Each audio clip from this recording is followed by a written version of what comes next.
ज्ञान देहाय त्रिवेदी दिव्य चक्षुषे श्रेय प्राप्ति निमित्ताय नमः सोमार्धधारिणे या देवी सर्वभूतेषु बुद्धिरूपेण संस्थिता नमस्तस्यै नमस्तस्यै नमस्तस्यै नमो नमः। परमादरणीय परम श्रद्धेय परम पूज्य संत शिरोमणि श्री व्यास जी महाराज, परमादरणीय संस्थित भगवत चरणानुरागी वृंद एवं समुपस्थिता सम्माननीया भक्ति स्वरूपा माताएं एवं बहनें एवं मंचस्थ श्री वृंदावन धाम से पधारे संगीत मंडल के सदस्यगण,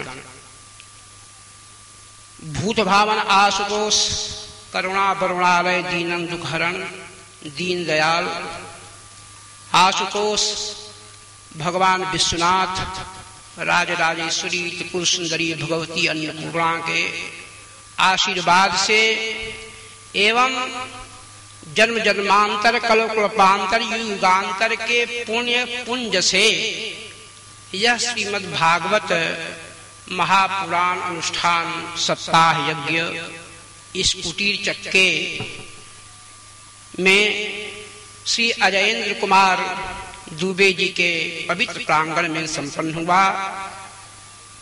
तो यह जो कार्यक्रम हुआ वस्तुतः वृंदावन धाम का बड़ा अच्छा वर्णन था।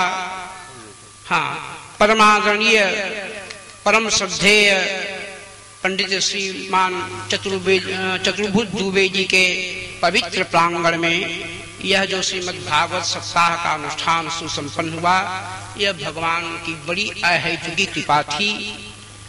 और भागवत में ही वर्णन आया है कि श्री वृंदावन धाम कैसा है, तो कहा पूर्णानुराग रस सार सरोवर से समुद्भूत जो कमल है वही वृंदावन धाम है। संसार में यावत वस्तु अपूर्ण है, पूर्ण केवल ब्रह्म होता है।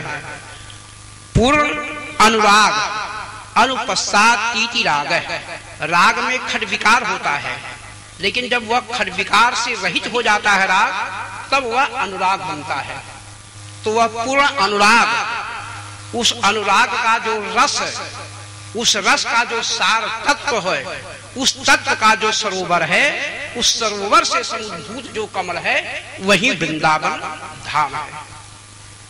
अब उस कमल में जो पंखुड़ियां हैं वह भगवान की ब्रज की जो गोपांगनाएं हैं वही उस कमल की पंखुड़ी, और उस कमल में मकरंद भी होता है। तो पूर्णानुराग रससार सरोवर से समुद्भूत जो वृंदावन धाम, कमल रूपी धाम, उस धाम में पंखुड़ी रूपी भगवान की अंतरंग स्वरूपा गोपांगनाएं, और उसमें जो मकरंद है, पराग है, वही पराग है राजराजेश्वरी त्रिपुर सुंदरी भगवती राधा रानी। अब उस मकरंद का पान करने वाला कोई भ्रमर भी होगा, तो उस पूर्णानुराग रसार सरोवर से समुद्भूत जो कमल, उस कमल में जो पराग रूपा मकरंदस्व रूपा श्री राजराजेश्वरी राधा रानी है, उस पराग का मकरंद का पान करने वाले अशरण शरण अकारण करुण करुणा वरुणालय अखंड अछेद्य अभेद्य अव्यपदेश्य द्वारिकाधीश मधुर ब्रह्म लीला पुरुषोत्तम भजनंदन श्री कृष्ण चंद्र भगवान उस मकरंद का पान करने वाले हैं। तो यह जो कुटीर चक्के की पंडित चतुर्भुज दुबे के घर का पवित्र प्रांगण है, यह भी आज से वृंदावन धाम हो गया। यह कोई अतिशयोक्ति नहीं होगी, क्योंकि भगवान की बड़ी कृपा है। और इस श्रीमद् भागवत के कथामृत का भी आप लोगों ने दत्त चित्त होकर के, एक चित्त होकर के जिस शांति के साथ आपने इस कथा का श्रवण किया, उसके लिए आप भी आदरणीय, सम्माननीय और पूजनीय हैं। दूसरी बात, एक हमारे यहाँ पूर्व पक्ष है, 5 मिनट का समय आपका लूंगा। हमारे यहाँ शास्त्र की सूक्ति है कि शास्त्राणि धीत्यापि भवन्ति मूर्खा, शास्त्राणि धीत्यापि भवन्ति मूर्खा। शास्त्र को अधिकृत करने के पश्चात भी व्यक्ति मूर्ख होता है। तो पूर्व पक्ष वहां पर उपस्थित हुआ कि यदि शास्त्र के अध्ययन से व्यक्ति मूर्ख होता है तो शास्त्र के अध्ययन का प्रयोजन क्या है? तो वही सूक्ति उत्तर पक्ष मिला, यस्तु क्रियावान पुरुषः स पंडितः। श्रीमद् भागवत का ये जो कथामृत उपदेश का आपने श्रवण किया है, उसके अनुसार हम अपनी क्रिया को भी परिणित कर लें। भगवान कृष्ण का जैसा आदेश है, जैसा उपदेश है, उसके अनुसार हम क्रियावान बन जाएं। जैसे अरह संध्याम उपासित है, प्रतिदिन हमको संध्योपासन करना चाहिए। मातृदेव भव, पितृदेव भव, इसका जीवन में जब तक क्रियान्वयन नहीं होगा तब तक इस कथा के सुनने की कोई सार्थकता नहीं हो पाएगी। इसलिए वंदनीय संत शिरोमणि के द्वारा यह जो भागवत कथा अमृत का आपने पान किया, इसमें से कुछ अंश भी यदि जीवन में हमने आपने उतार दिया तब तो इस भागवत की कथा की सार्थकता है। अन्यथा फिर एक कान से श्रवण किया और दूसरे कान से आपने निकाल लिया, वह भी पुण्य है। जब तक हमने कथा का श्रवण किया तब तक वो पुण्य है, लेकिन उसकी पूर्ण सार्थकता तभी है जबकि वह जीवन में भगवान कृष्णचंद्र का जो चरित्र है वह अपने जीवन में उतर जाए। यही भागवत की पूर्णता है, यही भागवत की श्रीमद् भागवत के कथामृत पान करने की सार्थकता है। तो हम आपसे यही निवेदन करेंगे कि जीवन में जहां तक हो सके महाराज जी ने शिरोमणि के द्वारा जो उपदेश मिला, उस उपदेश का हम अपने जीवन में कुछ क्रियान्वयन कर लें, तभी हमारी आपकी सार्थकता है। तीसरी बात, ईश्वरे परानुरक्ति भक्ति, वेदांत का श्लोक है, ईश्वरे परानुरक्ति भक्ति। ईश्वर में परम अनुरक्ति का ही होना भक्ति है। और भगवान की जब हमारा आपका यह जो पुण्य हुआ, जन्म जन्मांतर कल्पांतर युग युगांतर का जब पुण्य संचित होता है तभी सत्कर्म होता है। और यह सत्कर्म भी बिना भगवत कृपा के नहीं होता है। ऐसे वाले बड़े ही आर्थिक संपन्न हैं, अर्थमान हैं, धनवान हैं, लेकिन श्रीमद् भागवत कथा सप्ताह का अनुष्ठान बिरले को प्राप्त होता है, धनवान से ये नहीं प्राप्त होता है। कि जन्म जन्मांतर के पुण्य और सुसंस्कार से होता है। आपने महाराज जी के द्वारा भी सुदामा जी की कथा सुना। सुदामा ब्राह्मण अत्यंत दरिद्र थे, लेकिन उस दरिद्रता में भी उन्होंने अपने सत्कर्म और सुसंस्कार का परित्याग नहीं किया। ब्राह्मण की लिखा, जिस विशेषकर ब्राह्मण के कह रहा हूं, अरह संध्याम उपासित है। ब्राह्मण को प्रतिदिन शिखा बंधन, मस्तक पर भस्म चंदन, सूर्यार्घ सूर्योपस्थान करके 3 माला का यदि ब्राह्मण जब गायत्री मंत्र का जप नहीं करता है तो चौथे दिन वह ब्राह्मण शूद्र हो जाता है और उसमें शूद्रत्व का समावेश हो जाता है। तो ब्राह्मण को प्रतिदिन कम से कम त्रिकाल संध्या होती है, प्रातः मध्याह्न और संध्या। त्रिकाल संध्या का 3 माला श्री ब्रह्म गायत्री मंत्र का जप करना चाहिए। सुदामा जी ने गरीबी में होने के बाद भी, और हमारी आपकी परीक्षा भी दरिद्रता में ही होती है। धनवान तो जब रहते हैं तो बहुत भगवान को भूल भी जाते हैं, लेकिन ईश्वर का आश्रम भी गरीबी में होता है। सुख के माथे सिर पड़ो, तुलसी जाते लिखा है, सुख के माथे सिर पड़ो, जो नाम रण से जाए, बलिहारी उस दुख की है जो पल पल नाम रटाए।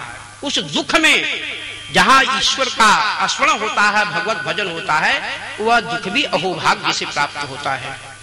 तो हमें आपसे यही कहना है कि जहां तक खुश गए, जैसे सुदामा ने अपने दरिद्रावस्था में भी, दारिद्र्य अवस्था में भी अपने सत्कर्म का, संध्योपासन का, ब्रह्म गायत्री का और सुसंस्कार का परित्याग नहीं किया, उसी का परिणाम यह था कि द्वारकाधीश मधुर ब्रह्म लीला पुरुषोत्तम उन्हें अपने राज सिंहासन पर स्थापित करके और उनकी जो अंतरंगा स्वरूपा 1008 पटरानियां थी, वो पटरानियां स्वर्ण के कुंभ में गंगा जल को लेकर के उनका आज करके प्रक्षालन की, यह उनके सत्कर्म और पुण्य का फल था।